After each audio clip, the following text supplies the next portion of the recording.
AutoCAD में arrays कहते हैं एक ऐसी कमांड को जिसके ज़रिए आप किसी भी एक ऑब्जेक्ट की मल्टीपल कॉपीज़ बना सकते हैं by using just one single command. तो ये बहुत बड़ा टाइम सेवर है एक्सपीरियंस यूज़र्स के लिए। अच्छा, अब ऑटोकैड में एरे को यूज़ करने के लिए आपको अपने रिबन पैनल में इस जगह पे जाना पड़ता है जहाँ पे एरे का ऑप्शन है।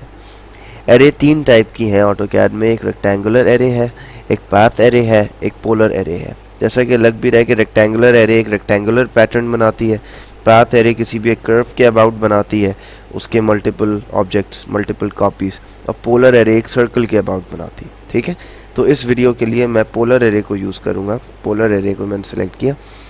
उसके बाद ऑटोकैड मुझसे बोल रहा है कि वो ऑब्जेक्ट सेलेक्ट करो कि जिसकी कॉपीज़ आपको बनानी। तो लेट्स से मुझे स्मॉल सर्कल की कॉपीज़ बनानी है। मैंने इसको सेलेक्ट कर लिया और प्रेस एंटर। उसके बाद बता रहे सेंटर पॉइंट। ऑब्वियसली मुझे इस सर्कल के अबाउट घुमाना है, तो मुझे सर्कल का ही सेंटर पॉइंट उस एरे का भी सेंटर पॉइंट होगा। तो इसको मैंने सेलेक्ट कर लिया। उसके बाद कह रहे हैं कि नंबर ऑफ़ आइटम्स, तो वो मैं अपनी मर्ज़ी से, लेट्स से मुझे 12 आइटम्स चाहिए, तो मैंने 12 टाइप कर दिया, प्रेस एंटर कर दिया। और उसके बाद बोल रहे हैं angle to fill. Now this is important. Angle to fill का मतलब ये है कि आपको ये जो एरे है इसको कितना, अगर पूरे सर्कल के अबाउट घुमाना है आपको, तो आप एंगल टू फिल ऑब्वियसली पूरे सर्कल का एंगल जो कि 360 होता है वो देंगे। अगर हाफ सर्कल पर रखना है तो 180, एक क्वार्टर पे रखना है तो 90। ठीक है, इट्स अप टू यू। तो लेट्स से मुझे पूरे सर्कल के अबाउट घुमाना है तो 360 कर दिया एंड प्रेस एंटर।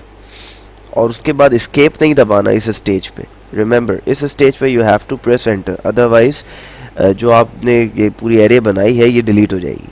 ठीक है, and it will not come back, undo से भी नहीं आएगी। तो प्रेस एंटर। ठीक है, तो ये देखें ऑटोकैड ने हमारे लिए एक एरे बना दी इस ऑब्जेक्ट की।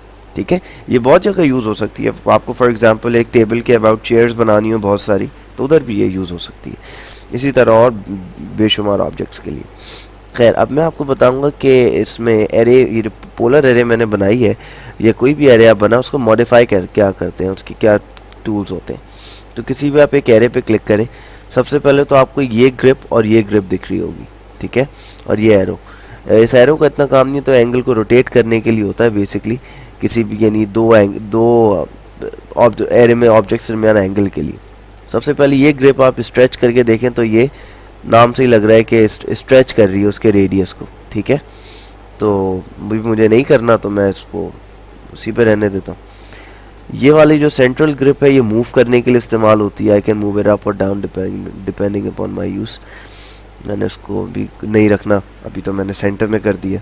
ये जो इधर मेन्यू है ये इंपॉर्टेंट है। देखिए, ये मेन्यू सबसे पहले तो आपको इधर दिख रहा होगा, इस पर आप माउस ओवर करें तो आपको आएगा इसका नाम, विच इज़ आइटम काउंट। अब आइटम काउंट नाम से ज़ाहिर है कि वो जो शुरू में हमने नंबर ऑफ़ आइटम्स दिए थे ये वही चीज़ है। तो अगर मैं चाहूँ तो इसको I can make it, let's say मुझे इसको 8 करना है, तो मैंने 8 कर दिया। लेकिन आप ये देखें साइड पे ये fx लिखा हुआ आ रहा है। इसका मतलब है कि कोई और फंक्शन इसी रो में या इसी कॉलम में चेंज होगा इसके चेंज करने से। करके देखते हैं। लेट्स से मुझे 8 चाहिए ना, तो मैंने 8 किया और एंटर कर दिया। तो अब आप देखें प्रॉब्लम क्या हुई, इसने इस एंगल को 45 कर दिया, जो कि लॉजिकल भी है। अगर मुझे 8 ऑब्जेक्ट्स चाहिए तो यानी दो ऑब्जेक्ट के दरमियान एंगल तो 45 ही होगा ना। अगर कम होगा तो फिर तो ये पूरे को फिल ही नहीं कर सकता। ठीक है, बेसिक मैथमेटिक्स। मैं चाहूँ तो एंगल टू फिल भी यहाँ से मैं चेंज कर सकता हूँ। मुझे हाफ पे चाहिए ना, ये फर्स्ट करें मुझे ये पूरे पे नहीं चाहिए, तो मैं इसको 180 कर सकता हूँ, वो फिर उस एंगल को कम करके 15 कर देगा ऑब्वियसली। ठीक है, तो ये कुछ चीज़ें आप चेंज कर सकते हैं ना। ये भी एक इम्पॉर्टेंट कॉलम है इसमें रोज़ का। फॉर एग्ज़ाम्पल मुझे नंबर ऑफ़ रोज़ बढ़ानी है इस एरे की। ठीक है, मुझे इसके बाद एक और लानी है, तो मैं इसको 2 करके दिखाता हूँ आपको। आप इसको 2 कर दें और एंटर करें तो देखिए इसने एक और रो बना दी। ठीक है, यू कैन मेक इट 100 200 जो भी आपकी रिक्वायरमेंट हो। उसके बाद ये रो का डिस्टेंस है, बीच में कितना डिस्टेंस होगा इनके दरमियान, वो आप अपनी मर्ज़ी से इधर से कुछ भी स्पेसिफाई कर दें। दोनों एक ही चीज़ है, लेकिन इसको चेंज करेंगे तो ये इसको डबल कर देगा बेसिकली। ठीक है, तो आप इसको 2 करके देखें, एंटर करें तो देखें इसने इसकी स्पेसिंग बढ़ा दी और ये भी चेंज हो गया। नाउ दिस इज़ इम्पॉर्टेंट कि ये इसके साथ चेंज हो जाएगा। लेवल्स अभी इंपॉर्टेंट नहीं है, ये 3D जब ड्राफ्टिंग करते हैं उसमें आते हैं, तो अभी इसको छोड़ दीजिए ना। ये मेन्यू बहुत इंपॉर्टेंट है इस जगह पे, ये एडिट सोर्स का और ये रिप्लेस आइटम का और रीसेट एरे का। सबसे पहले मैं आपको एडिट सोर्स करके बताता हूँ किस तरह करते हैं, ठीक है। तो एडिट सोर्स के लिए आप इस पर क्लिक करें। देखिए नाम से ज़ाहिर है कि एडिट सोर्स वैसे ही बिल्कुल आपकी जो नॉर्मल ड्राइंग की स्क्रीन होती है वैसी आ जाएगी, और उस पर आप ना इस एरे के किसी भी एक ऑब्जेक्ट को चेंज कर लेंगे तो उससे सारे के सारे ऑब्जेक्ट चेंज हो जाएंगे। आप चाहें तो ज्योमेट्री ही चेंज कर सकते हैं, आप चाहें तो उसका स्केल चेंज कर सकते हैं, कुछ भी कर सकते हैं। अगर आपके पास कोई दूसरा ऑब्जेक्ट है तो आप उसे रोटेट कर सकते हैं, इट डिपेंड्स अपॉन यू। तो मैं करके दिखाता हूँ आपको। एडिट सोर्स करें, उसके बाद किसी भी ऑब्जेक्ट को सिलेक्ट कर ले इस एरे में। ज़रूरी नहीं है कि वो जो ओरिजिनल आपने बनाया था वही हो, कोई भी हो सकता है। आप इस पर क्लिक करें, उसके बाद वो बोल रहा है कि सोर्स ऑब्जेक्ट करेगा तो ये मसला हो जाएगा।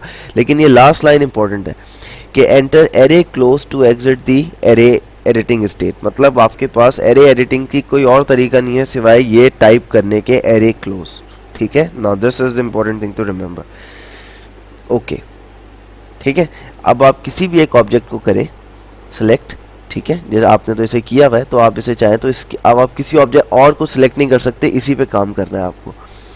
मैं फॉर एग्जांपल इसे स्केल करके मैं थोड़ा सा बड़ा करना चाह रहा हूँ, तो मैं स्केल पे क्लिक करूँगा। उसके बाद बोलेगा सिलेक्ट ऑब्जेक्ट, तो मैं ऑब्वियसली मैं इसी पे काम कर रहा हूँ। वो बोलेगा बेस पॉइंट, जैसे स्केल में बताता है बेस पॉइंट, फिर स्केल फैक्टर। लेट्स से मैं स्केल फैक्टर चाह रहा हूँ 1.3, राइट, ऐसे ही आर्बिट्रेरी सा कुछ भी। तो अब आप ये देखें, एक चेंज करने से सारे के सारे एरे में पॉइंट चेंज हो रहे हैं। मुझे दूसरी रॉ बनाई थी वो भी चेंज हो रही है, ठीक है। और एंटर कर दें तो देखें सारे के सारे रॉ के एलिमेंट्स साइज में बढ़ गए। अब मुझे इससे बाहर निकलना है तो मैं एरे क्लोज टाइप करूँगा, ARRAY, और ये ऑप्शन आ ही गया इसमें, तो मैं नीचे करके एंटर। उसके बाद बोल रहा है सेव द चेंजेस, यस, ठीक है। अच्छा, अब इसमें एक और चीज़ इम्पॉर्टेंट आती है, वो ये है दूसरी ये चीज़ रिप्लेस आइटम की। रिप्लेस आइटम को यूज़ करते हुए आप किसी भी रॉ के एलिमेंट की जगह कोई और ऑब्जेक्ट रख सकते हैं। तो मैंने इंटेंशनली ये इधर ये हेक्सागन सा बनाया हुआ है ताकि मैं आपको दिखा सकूं कि किस तरह आप आइटम रिप्लेस कर सकते हैं। तो मैं रिप्लेस आइटम पे क्लिक करता हूँ। उसके बाद बोलेगा रिप्लेसमेंट ऑब्जेक्ट, तो मुझे ये वाला ऑब्जेक्ट रिप्लेस करना है, तो मैं इस पर क्लिक कर दिया और एंटर कर दिया। फिर वो बोल रहे हैं specify the base point of the replacement object या की पॉइंट, तो आप इसमें की पॉइंट यूज़ करें, KEY टाइप करें और एंटर कर दें। पर की पॉइंट के लिए आप इसके ऊपर कोई भी कहीं भी पॉइंट यूज़ कर सकते हैं। आपने ये वाला यूज़ कर लिया, ठीक है। अच्छा, उसके बाद बोला सिलेक्ट एन आइटम। अब इसमें सारे ग्लोबल चेंज नहीं आएगा, मतलब सारे आइटम्स चेंज नहीं हो जाएंगे। जिस पे आप क्लिक करेंगे सिर्फ वही आइटम को ये ऑब्जेक्ट रिप्लेस कर देगा। लेट्स से मुझे ये सर्कल करना है ना, तो मैंने इस सर्कल पे क्लिक किया तो देखें कोई और चेंज नहीं हुआ, लेकिन इसकी जगह ये हेक्सागन आ गया। इसी तरह इस पे करना है, या let's say enter item in the array to replace, इस पे करना है तो ये वाला भी हो गया, ठीक है, और ये वाला भी हो गया। तो ये बेसिकली ये चेंज ये कर रहा है, ठीक है।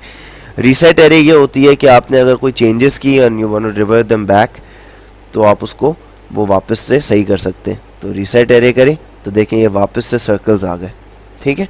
तो ये बेसिक कुछ है पोलर एरे का, और इसमें टोटल कंप्लीट मैंने आपको बता दिया है जो जो इसमें चीज़ें इस्तेमाल होती हैं, ये कि वो बनती कैसे और इसकी मॉडिफाई की क्या क्या टूल्स होते हैं।